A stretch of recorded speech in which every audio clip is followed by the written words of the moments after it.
મિત્રો કેમ છો? તમને નવાઈ લાગી હશે કે આજે હું ગુજરાતીમાં કેમ બ્લોગ બનાવું છું. તો મિત્રો આજે હું ગુજરાતીમાં બ્લોગ બનાવવાની ટ્રાય કરી રહ્યો છું કે આજે આપણે ગુજરાતીમાં બ્લોગ એક બનાવીએ. તો મિત્રો બ્લોગ બનાવવાનું એક જ કારણ કે આજે આપણે આરેમનું શાક બનાવવાનું છે દોસ્તો. તો તમે ચાલો હું આરામ તમને બતાવું કેવી છે આરામ. આજે દોસ્તો આ બધી આરામ છે, આ બધી ઘણી બધી આરામ છે અને સાફ કરીને પાણીમાં નાખેલી છે. આટલું શાક આનું શાક બનાવવાનું છે. આજો મિત્રો ચાલુ છે આપણું આરેમનું સફાઈનું કામ. જો આ અમારી લુસી છે, આ જો બિલ્લી આવી છે મારા પાસે. આજે શું ખાવાનું લુસી? ઓ લુસી શું ખાવાનું તો આજે?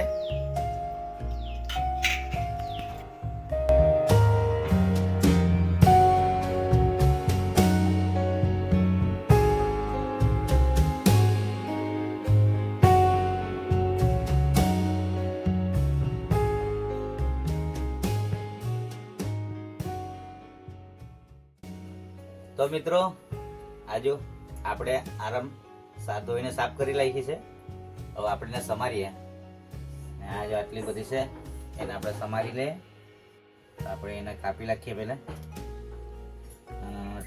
ટુકડા કરી નાખીએ એને. વચ્ચેથી પણ કાપીને જોઈ લઈએ કારણ કે અંદર આપણને કંઈ ખરાબ રીતે નહીં આવે ને એકદમ મસ્ત છે.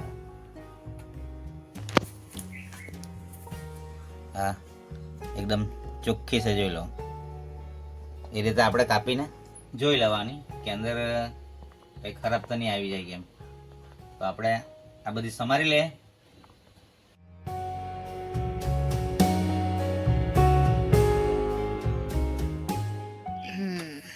તો આરીમાં મેં સમારી લીધી છે. નાના નાના હજો નાના નાના ટુકડા કરી દીધા. કાંદા લઈ લે.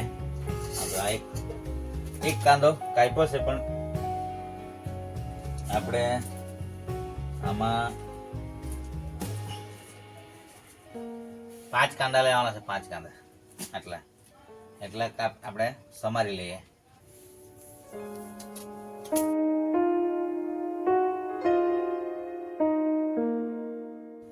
તો ચાલો આપણે બનાવવાની શરૂઆત કરીએ દોસ્તો. અને મારો આ બ્લોગ ગમે તો કમેન્ટ કરતા રહેજો. અને દોસ્તો મારા વિડીયો પર જે બી કોઈ નવા આવે એ લોકો મારી ચેનલને સબસ્ક્રાઈબ કરી લેજો. કારણ કે મારી વિડીયો પર તમને બ્લોગ અને કોમેડી વિડીયો બંને જોવા મળશે. અને સબસ્ક્રાઈબ કરી બેલ આઇકનને જરૂર દબાવજો કારણ કે મારે જેટલી બી વિડીયો બનાવું તે તમારા સુધી પહોંચી શકે.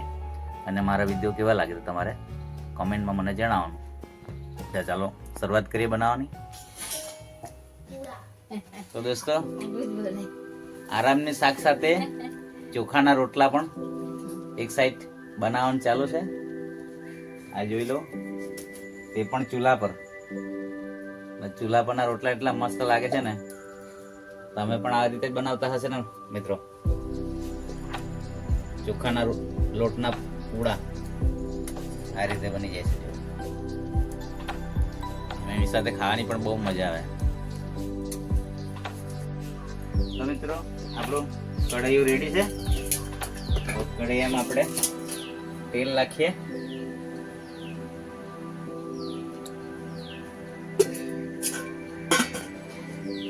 આપણે જોઈએ તેલ ગરમ થયું કે નહીં થયું. થોડોક વાર છે હજી. તેલ ગરમ થઈ ગયું છે તો આપણે રાઈનો વઘાર કરશું. રાઈ ફૂટી જાય પછી આપણે જીરું નાખીએ. તો હવે જીરું નાખીશું.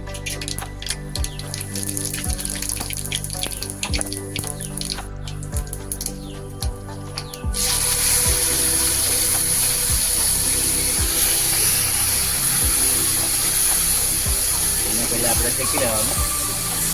આ કાંદા છે કાપેલા એટલા, એ કાંદા આપણે નાખીશું.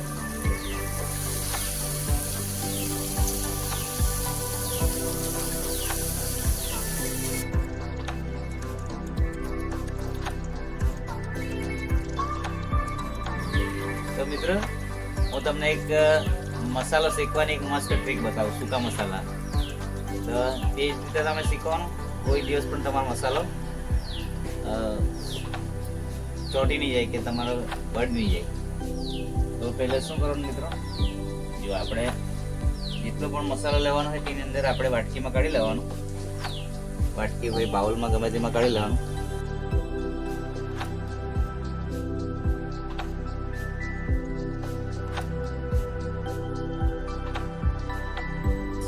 હવે આપણે એની અંદર પાણી ઉમેરવાનું છે.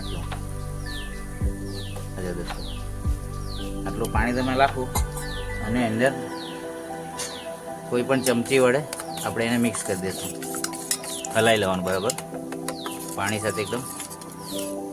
કોઈ પણ શાક બનાવો તો તમે એને એની અંદર ઉમેરી શકો. તો હવે આપણા કાંદા રેડી થઈ ગયા છે, ચડીને જોઈ લો દોસ્તો.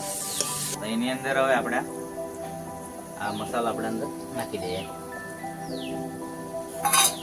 હવે હલાવી દઈએ આપણે અને એને પછી જ્યાં સુધી એનો તેલ ઉપર નહીં આવે ત્યાં સુધી આપણે એને ચડવા દેવાનું. એનાથી હું તમારો મસાલો કોઈ દિવસ બી બળે નહીં. તમે ડાયરેક્ટ સૂકો મસાલો નાખો એટલે તમારો મસાલો બળી જાય. આની અંદર મસાલો બળે.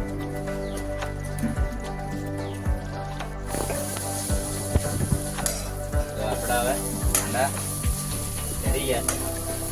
તો એની અંદર આપણે ટામેટા આપણે ઉમેરી દઈએ.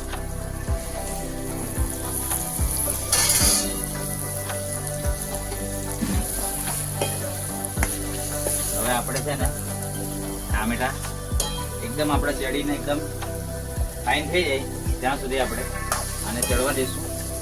તો દોસ્તો તમે આ રીતે કોણ કોણ આ આરેમનું શાક બનાવીને ખાય એ મને જણાવજો. અને આ મારી રીત બનાવવાની બરાબર છે કે છે તે પણ મને જરા કોમેન્ટમાં જણાવજો. અને તમે પણ બનાવીને આ રીતે ખાધું હોય તો શાકનો સ્વાદ કેવો લાગે એ પણ મને જણાવજો.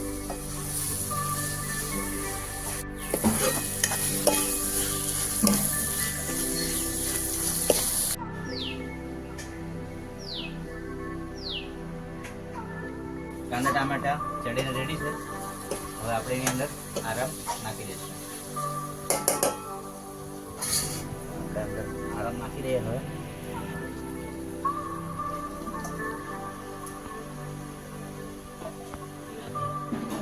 હવે આપણે મિક્સ કરી દઈએ.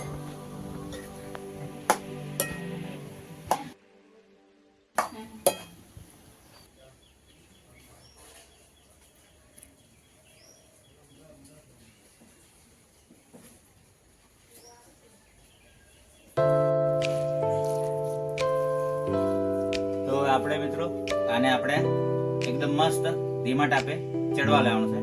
એકદમ મસ્ત ચડી જાય ત્યાં સુધી ચડવા દેવાનું. હવે આને આપણે ઢાંકી દઈએ જરા, બાકી જલ્દી ચડી જાય.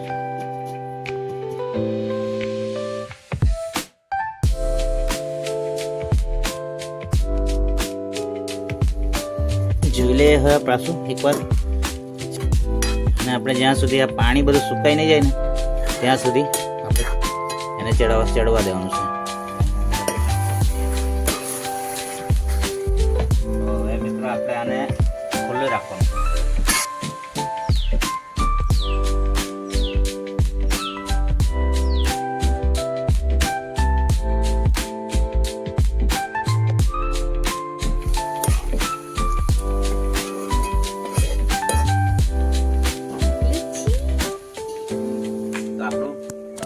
શાક બનીને તૈયાર થઈ ગયું છે, જોઈ લો. એકદમ શાક આપણું રેડી છે. હવે આપણે એને નીચે ઉતાર લઈએ કારણ કે આપણું શાક બનીને રેડી થઈ ગયું છે.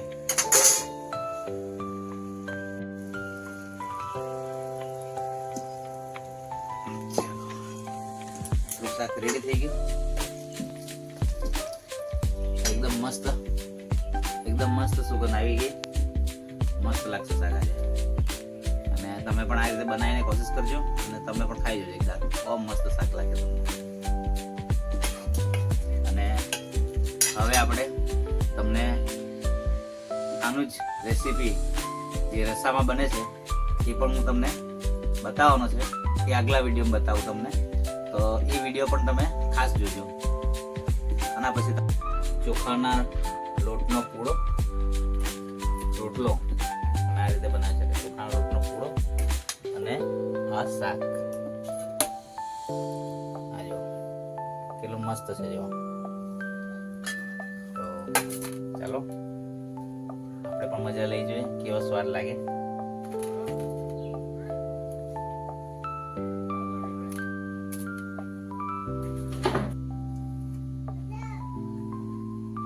તો મિત્રો તમે પણ આ રીતે શાક બનાવીને ખાઈ જોજો, કેવું લાગે તમને તે મને જણાવજો. તો મળીએ આગલા વિડીયોમાં.